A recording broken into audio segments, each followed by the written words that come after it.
Everyone, कैसे हैं आप लोग? उम्मीद है आप लोग अच्छे से होंगे। तो जैसा कि हमने लास्ट वीडियो में कहा था कि हम लोग ऑटोकैड को कवर करेंगे, तो आज का टॉपिक है लाइन।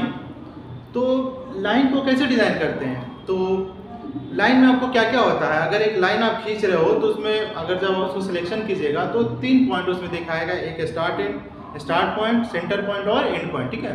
तो हम लोग कोशिश करेंगे कि हालांकि कोऑर्डिनेट सिस्टम हम लोग को पढ़ना है और कोऑर्डिनेट सिस्टम में हम लोग को 3 तरह का मेथड पढ़ना है और उस तीनों मेथड से हम लोग को यूज़ करना है कि कैसे एक रेक्टेंगल या बाय यूजिंग लाइन हम लोग को इसको कंप्लीट करना है। एग्जांपल के तौर पर पहले हम लोग समझेंगे एब्सोल्यूट कोऑर्डिनेट सिस्टम। तो यहाँ रहा, देखिए एब्सोल्यूट कोऑर्डिनेट सिस्टम जिसमें एक्स एक्सिस होता है, वाई एक्सिस होता है ना।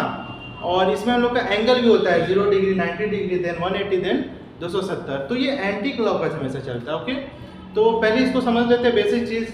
इसको कहते हैं first quadrant, second, third and fourth quadrant. Quadrant का मतलब होता है क्वार्टर। क्वार्टर का मतलब होता है या तो आप उसको 1/4 कह दीजिए या 25% कह दीजिए या फिर 25% and then 1/4 also we can say. तो जैसे क्वार्टर चाउमीन हम लोग खाते हैं वैसे, ठीक है ना। तो है, तो जब इसको समझ लेते हैं तो कोऑर्डिनेट सिस्टम में 3 तरह के होते हैं, ठीक है। तो अच्छा, डेफिनेशन समझ लेते हैं, what do you mean by the coordinate system. तो अगर एक लाइन में डिफाइन किया जाए तो coordinate system is nothing but it includes the x axis and y axis which showing the positive and negative of x axis and positive and negative of y axis, and also you can say that the it is divided into the angles like 0 degree, 90 degree, 180 degree and 270, and it also cover round the complete is 360 degree as you all know।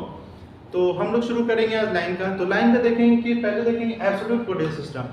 तो absolute coordinate system में होता क्या है कि हम एक triangle लेते हैं, ट्रायंगल लेने के बाद उसका पोजीशन फाइंड आउट करते हैं। बेसिकली उसमें 4 कॉर्नर होता है, ठीक है। तो चलिए हम लोग शुरू करते हैं। पहले हम लोग एब्सोल्यूट पढ़ेंगे, फिर रिलेटिव कोऑर्डिनेट सिस्टम पढ़ेंगे and then relative polar coordinate system पढ़ेंगे। Okay guys.